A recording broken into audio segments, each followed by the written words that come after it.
number 2. And now let's have pageant round.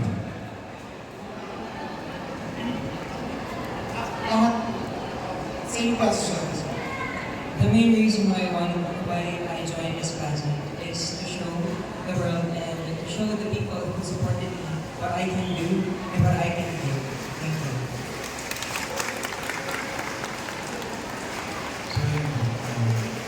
Ano yung mission po ng Mr. Laguna International ay nakaka-inspire ng kabataan at kasama ko sa makawawang nila. So, yun po yung iba sa ito po para sa mga community. Kasi isa lang po yung layunin namin para po i-inspire po yung po yung motivate tayo. First, congratulations sa inyong lahat.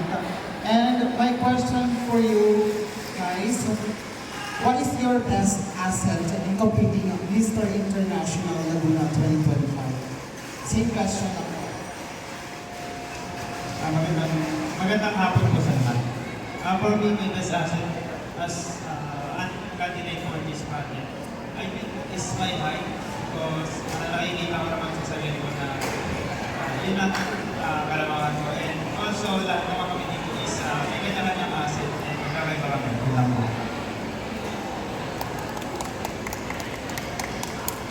Good afternoon, everyone. I think my best asset is my face. Even though I have big ears, a big nose, and a big lips. At dito nyo makikita ang tagline ng Mr. International Laguna na distinctively handsome.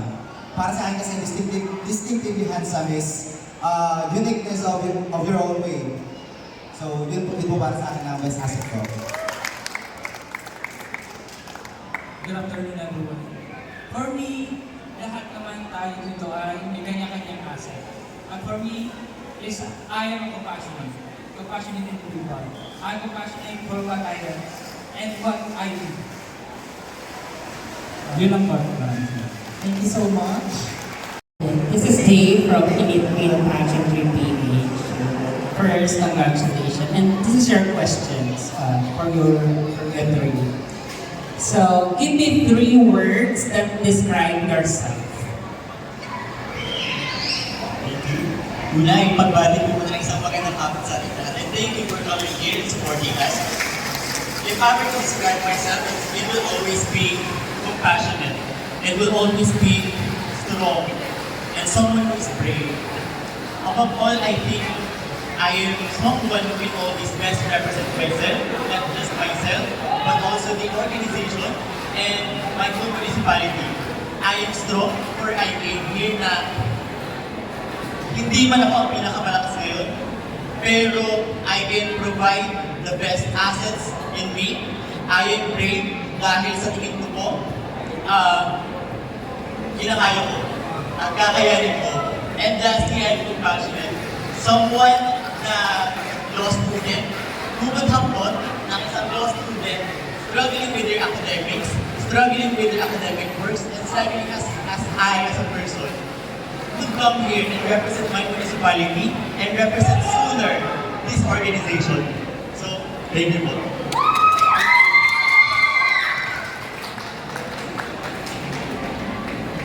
Hello, good afternoon. My name is Eric from Hotman Philippines and Ship and Stare. Sasagutin niyo yung tanong niya. Ulitin mo yung tanong. I repeat my question. Give me 3 words that describe yourself.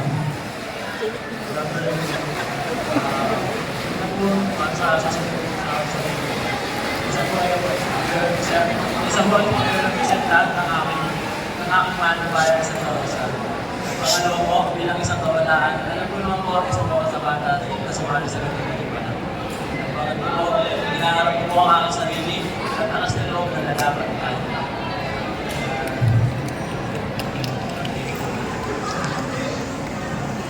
Good afternoon. I-represent ko yung describe yung sarili ko in 3 words bilang isang passionate, strong, and isang risk-taker na tao. Bakit? Kasi yung pagsali ko lang sa ganitong patimpalak is hindi lahat may kakayahan. So, para sa akin, gusto kong gawing instrumento yung sarili ko para maging inspirasyon sa mga kabataan na nangangarap makasali at maboost yung kanilang mga self-confidence sa pagsali sa mga ganitong patimpala. Yun lang. Thank you so much. Hello, it's me again. My name is Eric Aisangalan from Hotman Philippines and Ship and Stare. And this question applies to all three of you. What would make you a good representative for Mr. Laguna International? What would make you a good representative for Mr. Laguna International? Bilang isang Mr. International, nare-represent ako ang aming gusto ng kuya. Gagawin ko ang aking lahat ng kakaya upang may pagkalaki ang aming gusto ng kuya. At sa lahat ng mga sumusuporta dyan na ang pamilya at aming mga kaibigan, lalo na sa aking mga kaibigan. Gagawin ko lahat upang hindi masayang ang iyong pagod at mapagpagumpayan at mapatimpalaki. Next candidate, please. Would you like me to repeat the question? Thank you for that question. I believe I will be a good representative because I think of this pageant not as a competition, but rather a platform for various things such as for growth, intelligence, and advocacy. Around without purpose, I believe, is nothing but an accessory. And that's why I'm here to give everyone that I'm not just here for the title, but to embrace the responsibility along with it. So I am representing not just really my municipality, but eventually I believe I can represent our province. Thank you.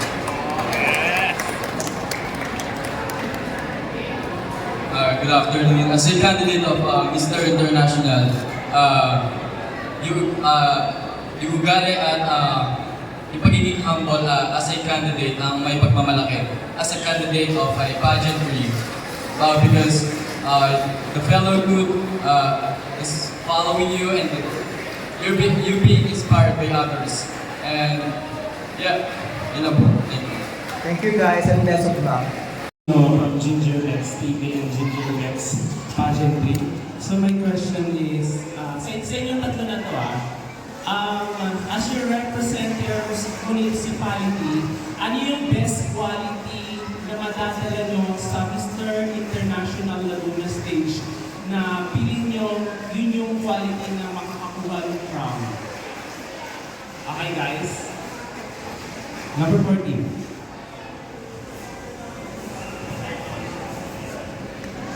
Maraming salamat po sa inyo. Katanong mo. Ang isang problema yun na nadala ko dito sa patimpalang ko ay ang pagkakaroon ng pagtitiwala sa sarili. Sapagkat isang kapilan ng pagtitiwala sa sarili upang mas matupad ang makuha mo mga gusto pa nangyari sa buhay. Katulad na ng gusto mo makamit na makuha ang corona which is Mr. International Laguna Philippines 2025. Thank you. Thank you. Alright, so good afternoon everyone. So thank you for that question.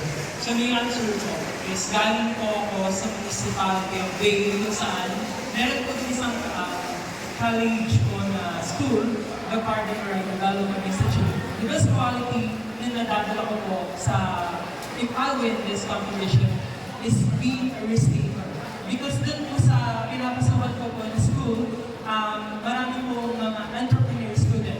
And as an entrepreneur student, you must a risk taker. If you must risk taker, you have a confidence to all or to face all the challenges. And with the help of Almighty God, the rest will follow. Wow. Good afternoon po. Madadala ko po sa pagpapalak na ito at magiging proud po kayo ay yung ilaban ko po yung lugar ko. Kasi po yung lugar po namin is sobrang liit lang po. Kakaunti po yung nakakakilala. Kaya po nandito ako para po makilala yung lugar namin na Rizal, Laguna. Na kahit po kakaunti ang resources namin, lumalaban pa rin po kami sa larangan ng pageantry. Mahirap man po yung budget namin sa ganito, pero lalaban din po kami. Hello, magandang araw. I'm Gerald from Ginger X TV and Ginger X Pageantry. And this question is sa inyong tatlo. What is your biggest accomplishment and what did you learn from it?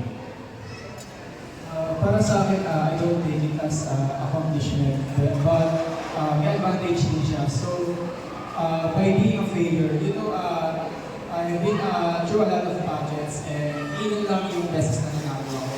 So, joining Mr. International Laguna would help me boost my confidence, and it would be my privilege to represent Santa Rosa or Laguna rather in international pageants. Thank you.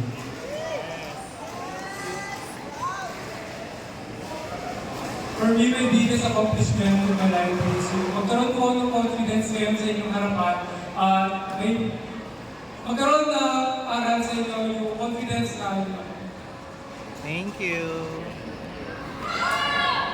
Hello everyone, good afternoon. So the biggest accomplishment that I can present right now is that where I can show my flaws to everyone, because through that I believe that we can encourage other people to show who we are, and by that we can also inspire that never stop chasing your dream, because being here is one of my dreams. Thank you. This is the Independent Media Title Show. So the question is, there are a lot of male pageants in the Philippines. So bakit Mr. Laguna International or Mr. International Laguna? I chose Mr. International Laguna because this is the first time that we have Mr. International here in Laguna, and I want to be at this time. I am here not just to showcase my physical attribute, but to serve as an inspiration and to be a role model, because I have an eagerness in my heart to work with organizations that can help bring back our community. Thank you. Meron pa. Good afternoon po. I believe I choose Mr. International Laguna because of its purpose, the pageant purpose itself, and that is to find a distinctively handsome who will represent our province. I believe that distinctively handsome, not just having a good physical physique, but also having a heart, and having a heart that's willing to help others and have a purpose to uplift a certain group of people and can inspire other people to be the best version of themselves. Thank you.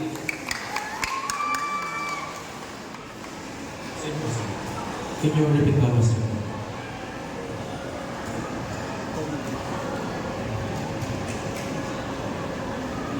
Napakarami pong male pageant sa Pilipinas. Bakit Mr. Laguna International?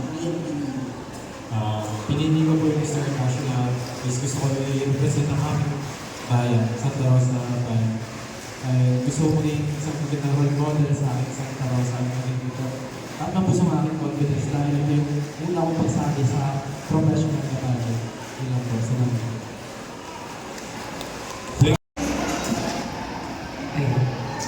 Magandang hapon. Ang tanong ay, ano para sa inyo ang katanungan ng sa mga bagong gagawin? Ano yung katanungan ng sa mga pagkikaya nyo?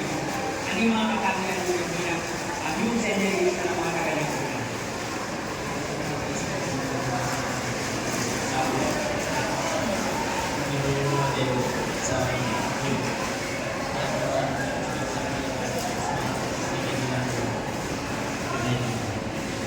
Lapit kang audience ngayon.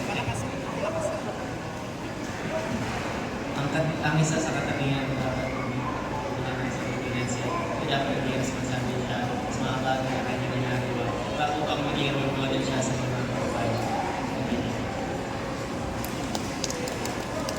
Maganda nga po. Para sa akin po, isang bagong katangian ng isang Pilipinas ay marunong makatanggap ng pagkatalo, pagiging makatatag sa anumang mga laban ng pageant po.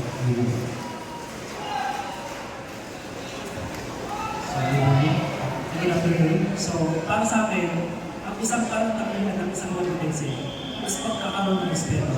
Kasi para sa akin, it is important that we all have respect for everyone regarding their culture, regarding their age, regarding their skin color, or their gender. Kasi may salita akong kasasabihan na pag ang tao ay may respeto, siya ay may disiplina. At pag may disiplina, siya yung mahal.